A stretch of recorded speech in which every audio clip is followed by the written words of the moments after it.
Durante más de 20 años, los alcaldes han descuidado sucesivamente este sector. Si bien es cierto, en los últimos 8 años de gestión se ha mejorado en algo la infraestructura vial, en los anteriores también hubo algunas obras importantes de infraestructura, pero la operación del servicio de transporte ha sido descuidada. Primero, porque a partir del año 90 se ha permitido que existan empresas que no sean propietarias de las unidades vehiculares, son empresas afiliadoras. De modo que lo primero que hay que hacer es reestructurar estas empresas. Si bien es cierto, hay un grueso sector que se dedica a esta actividad y lo hace en una forma absolutamente informal, lo que hay que hacer es hacer que las normas se cumplan. Las normas están ahí. Lo que pasa es que la autoridad sigue mirando desde la tribuna, teniendo la norma en la mano. Se ha ido perfeccionando en estos últimos años, en particular la ordenanza 1338, que ya está en vigor. Señala que no debe haber empresas que no sean propietarias de las unidades vehiculares, tienen que ser bajo la modalidad de cesión de uso, es decir, tienen que administrar los vehículos y a los operadores la empresa, pero no se ha podido conseguir. Las gestiones anteriores exactamente han permitido esto y esa es la raíz del problema. Por otro lado, los operadores, los choferes y cobradores son un sector absolutamente abandonado. No tienen seguro de ninguna clase, mueren y bueno, los entierran algún familiar de alguna forma. No tienen cómo curarse, no tienen una estabilidad ni laboral, ni tienen una estabilidad emocional porque trabajan más de las horas establecidas. De modo que hay que ver a este sector para que tengan el tiempo necesario para trabajar, que tengan una remuneración suficiente, se incorporen dentro de la planilla de las empresas y evidentemente hay que retirar las unidades vehiculares. Hay más de 20.000 vehículos que tienen más de 15 años de antigüedad. La norma permite que pueden circular hasta los 20 años. Da una prerrogativa a la norma a que los municipios pueden autorizar de 15 a 20 años. Tenemos más de 10.000 vehículos que tienen más de 20 años de antigüedad y esos vehículos tienen que salir de circulación. Tiene que haber un programa de desguace o chatarreo inmediatamente acompañado de un programa de reconversión laboral. El metropolitano es un sistema que empieza a trabajar en nuestro país, que apenas tiene un año y algo más. Es un servicio necesario, importante, es la cuarta edición de esta forma de transporte masivo. Recordemos que empieza en Curitiba, luego pasa a Colombia con el Transmilenio, el Transantiago de Chile y el Metropolitano de Lima. El esquema, la estructura es exactamente lo mismo.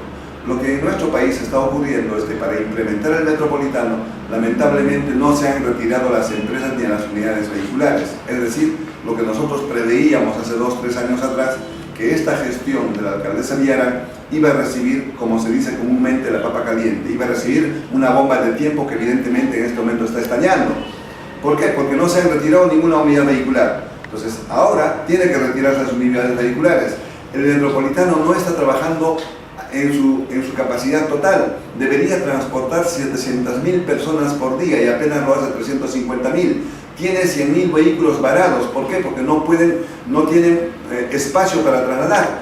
El proyecto del metropolitano va hasta Sinchirroca, hasta al límite entre Comas y Caraballo, pero ese tramo no se ha construido. De modo que, lamentablemente, el metropolitano ha empezado a operar sin la capacidad suficiente y sin que tengan la posibilidad de transportar más pasajeros. Ya están teniendo problemas, ya tienen controversias con el metropolitano y los operadores. Esta situación tiene que superarse, tiene que venir inmediatamente el proyecto COSAC 2 y hay que implementar los 4 corredores. De los 9 corredores que estaban en el proyecto, se ha disminuido a 4. Pues bien, esos 4 corredores tienen que inmediatamente ponerse a operar. Hay un proyecto COSAC 2 que es el que debe implementarse. La fusión con el tren eléctrico es indispensable. No puede el tren eléctrico trabajar solo. Primero, tiene una característica muy particular que en algún momento va a estallar. El tren eléctrico tiene los pasajes subvencionados. En este momento el metropolitano, los operadores no están ganando lo suficientemente, están en un déficit. En cualquier momento van a pedir que se subsidie al igual que el tren eléctrico y evidentemente esto va a generar mayores problemas porque todo el servicio de transportes va a pedir subsidios al Estado. Esto sería muy grave porque contraviene con la Constitución. En nuestro país no hay subsidios y el tren eléctrico es un mal comienzo porque el tren eléctrico está siendo subsidiado. El servicio de taxi lamentablemente igualmente es absolutamente descuidado. Su ordenanza tiene más de 10 años. El taxi en nuestro país tiene tres características, tres modalidades de taxi, señala el reglamento: el taxi remis, el taxi de estación y el taxi independiente. El taxi remis es un servicio exclusivo que funciona con una llamada telefónica. Apenas hay 5.000 taxis de taxi remis, con pocas empresas, menos de 100 empresas. Este servicio es exclusivo, tiene un costo mayor, los vehículos no están identificados exteriormente. El taxi de estación es el grueso, en el que tiene 95.000 taxis empadronados. Estos taxis tienen que pertenecer a una empresa, así dice la norma, tienen que estar afiliados a una empresa. Pero la propia norma, como no pone un límite mayor, han afiliado miles de taxis a unas cuantas empresas, aunque son más de 300 empresas las que tienen los taxis, pero tienen afiliados miles de vehículos que ni siquiera el gerente de esa empresa lo conoce al dueño del vehículo. Simplemente se ha cumplido con la formalidad de pertenecer a una empresa, pero esa empresa no tiene ninguna responsabilidad sobre la flota. No sabe quién está manejando, cuántas horas está manejando, si tiene SOAT o no tiene SOAT, qué está ocurriendo en cada tramo de su viaje ese vehículo. Desconoce absolutamente. Por eso la delincuencia se incorpora fácilmente en este servicio y hace, lamentablemente, los daños que viene haciendo la sociedad. El otro sector es el taxi independiente. El taxi independiente es el taxi amarillo, que la propia municipalidad, cuando se emitió esta norma, ha auspiciado a los taxistas a cambio de darles un estacionamiento en algún lugar. Lamentablemente estos estacionamientos han sido reducidos a menos de 15, que en Lima había más de 30 estacionamientos para los taxis amarillos. Eran 35.000 taxis amarillos, ahora son 15.000 taxis amarillos. También la municipalidad que patrocina este servicio no sabe quién está manejando, dónde están estos vehículos. Hay un descuido absoluto. ¿Qué hay que hacer en el servicio de taxi? Primero, reestructurar la norma. No puede ser posible que en este reglamento no haya sanciones contra la empresa. Entonces, hay que cambiar el reglamento, hay que reestructurar estas empresas, poner un límite para que tengan solamente el número de vehículos que puedan administrar. Todos los vehículos tienen que ser de un solo color, reempadronarlos. Aproximadamente hay 120.000 vehículos que están inscritos en la municipalidad, pero se sabe que hay otros 100.000 más que están trabajando dentro de la informalidad, que no tienen ninguna autorización. Entonces tenemos más de 220.000 taxis que están circulando en Lima, lamentablemente gastando gasolina innecesariamente porque hay una sobreoferta de taxis. No hay estacionamiento. Lo que quería señalar, se llama de estacionamiento porque estos taxis tienen que esperar al pasajero estacionados. Por eso se conoce de estacionamiento. Así funciona en otros países. Pero lamentablemente en nuestro país probablemente ese reglamento lo han copiado nada más, pero no han sabido de qué se trata. ¿Qué hay que hacer? Poner estacionamientos en toda la ciudad. Los alcaldes distritales pueden hacer un estudio y lograr ubicar los estacionamientos en las calles transversales, no en las vías principales.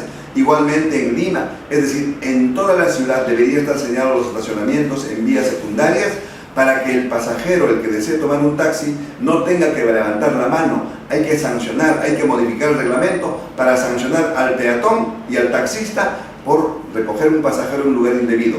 Es decir, el pasajero tiene que buscar el taxi, el usuario tiene que buscar el taxi en una esquina donde el vehículo esté estacionado, de tal forma que no interfiera la libre circulación. Estos hechos se pueden hacer inmediatamente, rápidamente. No es necesario que pasen años. La norma se modifica en un mes. Hay que reunir a todos los operadores y hacerles conocer las reglas del juego. Pero lamentablemente nuestras autoridades durante estos largos años, teniendo la norma y teniendo el poder, siguen mirando desde la tribuna, permitiendo el desorden. Los accidentes de tránsito tienen varias aristas, tienen varias consecuencias. Lima ha crecido en los últimos 70 años en forma vertiginosa.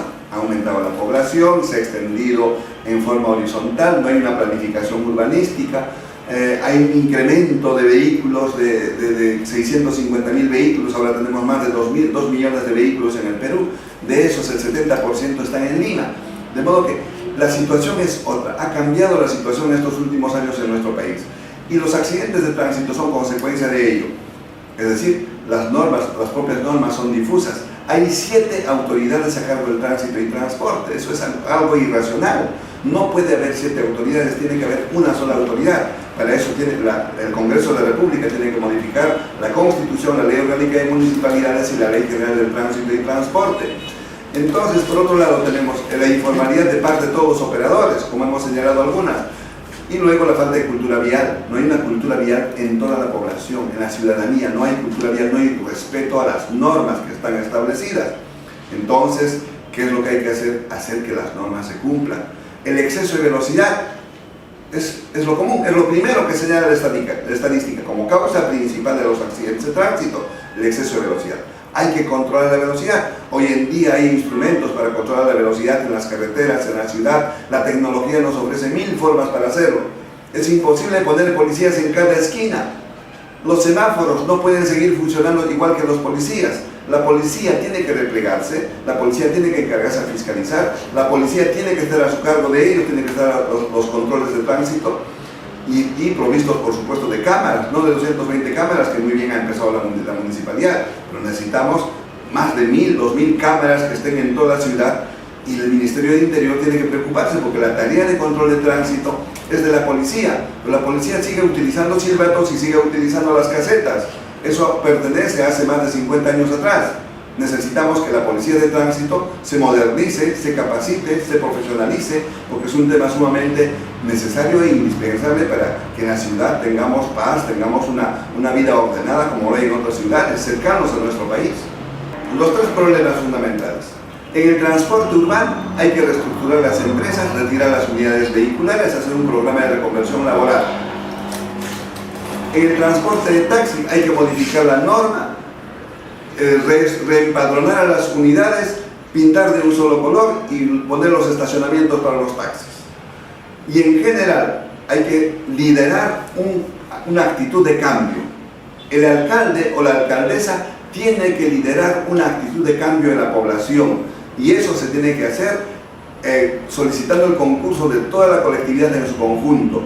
En Colombia, Atanás Mocos, en un trabajo concienzudo en el campo, hizo que su población cambiara de actitud, cambiara de conducta. Necesitamos que nuestras autoridades lideren ese cambio.